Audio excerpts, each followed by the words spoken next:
do you write for? Do you write for yourself? Do you write for your readers? Or do you write for your characters?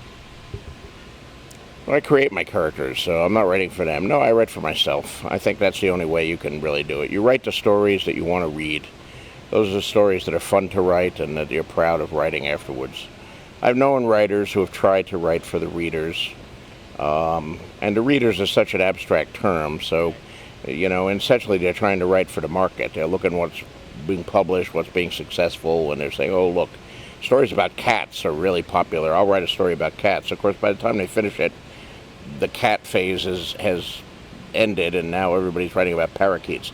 You can't kind of chase the market that way. You can't write in anticipation of, oh, this is very hot. For one thing, you don't do it well, You should write the stories that you want to write, the stories that excite you, the stories that you have a lot of passion and interest in writing. That's the stuff that you'll do best. I know people who are writing, like zombie book. I hate zombies, goddamn zombies. But zombies are popular right now. I have to write about zombies. Well, they can write a zombie book, but I don't believe they're ever going to write a good zombie book.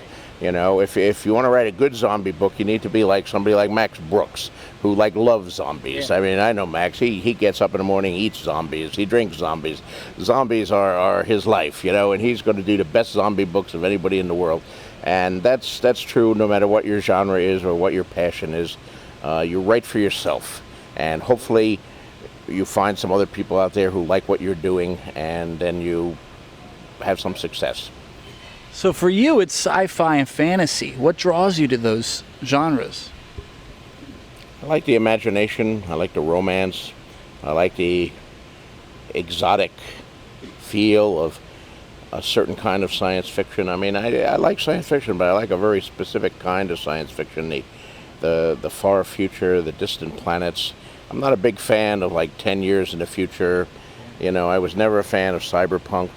I'm a fan of Jack Vance, and, Earth is spread out to 10,000 planets, and there are all sorts of weird aliens out there, and we're encountering, who knows what we're encountering, It's the imagination and the wonder of those worlds, the feeling that anything can happen. The writers who take me to places I've never been before and show me things I've never seen before and make me think and wonder and blow my mind, as we used to say. That's the kind of stuff I like. So you graduated with a journalism degree, which was kind of what you did back then when you wanted to be a creative writer.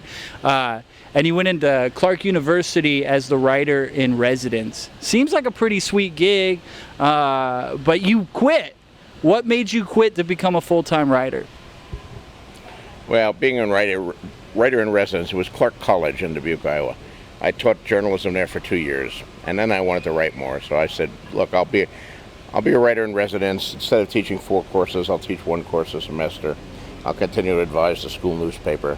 And, you don't have to pay me, so it wasn't that big a thing here.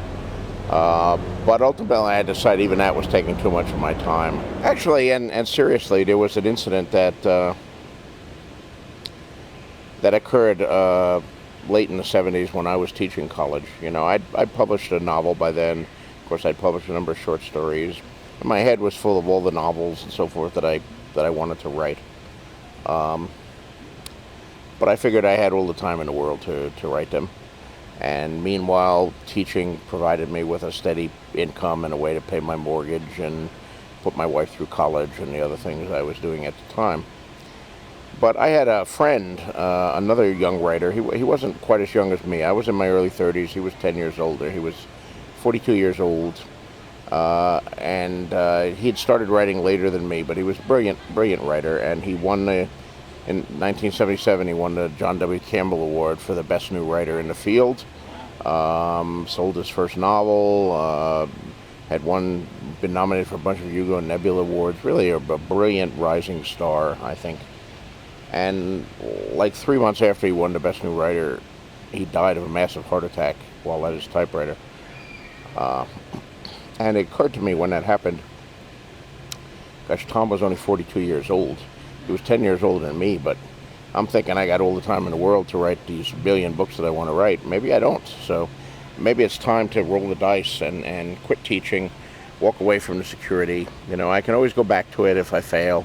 if my books don't sell, if I can't pay my bills, I can always go back to it. But let's take the chance, let's roll the dice and see where it led. And I have never regretted that decision. I don't think any of us regret that decision, George.